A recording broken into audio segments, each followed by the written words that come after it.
On va ouvrir les Écritures, Église, dans le livre Ecclésiaste, chapitre 3. Ouvrez votre Bible et envoyez-moi un petit doigt, un petit cœur, me dites, pasteur, je suis avec vous, amen, je suis connecté. Nous allons lire Ecclésiaste 3.1. Dit les Écritures, il y a une saison pour toutes choses et un temps pour chaque but sous le soleil. Je voudrais vous partager quelque chose de précis, je vais faire un résumé de ce soir parce que il y a beaucoup de matériel, je ne pourrai pas vous l'enseigner tout, mais je vais vous enseigner ce que l'Esprit de Dieu me dit de dire ce soir. Amen. Et là, c'est Salomon, en ce moment, le psalmiste Salomon. Salomon nous montre trois choses importantes dans ce verset. Et je voudrais que vous preniez des notes. Un disciple prend toujours des notes. Et je suis sûr que ça sera une bénédiction pour vous. Et prenez des notes. Donc, la Bible dit qu'il y a une saison pour toutes choses et un temps pour chaque but sous le ciel. Et dans le verset ci-dessus, Salomon nous montre les cycles de la vie et il utilise trois mots pour les décrire. Et je voudrais que vous notez trois choses. Parce que nous commençons l'année 2021, un cycle s'est fermé et un nouveau cycle commence. Je vois que vous êtes tous d'accord que ce cycle commence avec la bénédiction de Dieu. Et que nous puissions entrer dans les saisons de Dieu cette année 2021. Sachez que ce n'est pas l'année 2021 qui peut changer une personne. Ce sont les saisons que nous allons voir pendant l'année 2021 qui seront une bénédiction pour vous. Ce qui peut changer l'année 2021 dans la vie d'une personne, c'est pas l'année, c'est le cœur de la personne.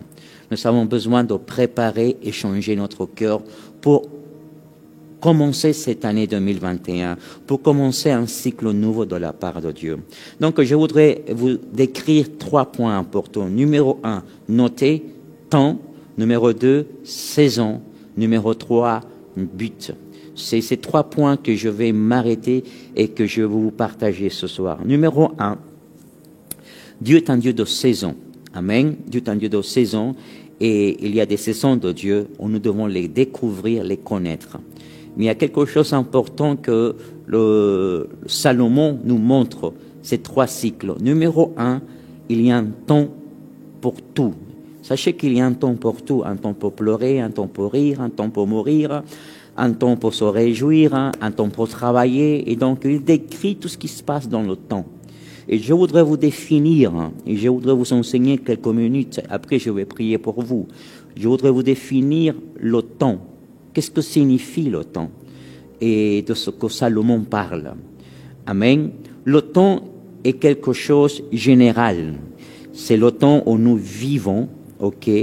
C'est le temps, c'est la longueur des jours donnés à l'homme pour vivre sur cette terre. Nous vivons sur cette terre et nous vivons sous le temps, ok?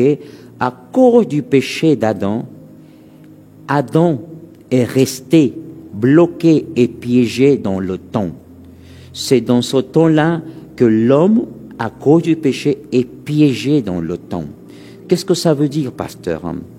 Ok, dans ce temps-là, on s'aime, on travaille, on dort, on se lève, on va faire des études, on fait des formations, on vient à l'église, on sert, on mange, on se lave. Tout se passe dans le temps. Écoutez-moi bien, église. Tout se passe dans le temps. Je vous amène quelque part. Tout se passe dans le temps. Donc, Adam, nous vivons dans un temps. Ok? L'homme habite dans le temps. Dieu habite hors du temps. C'est-à-dire que le monde spirituel est hors du temps.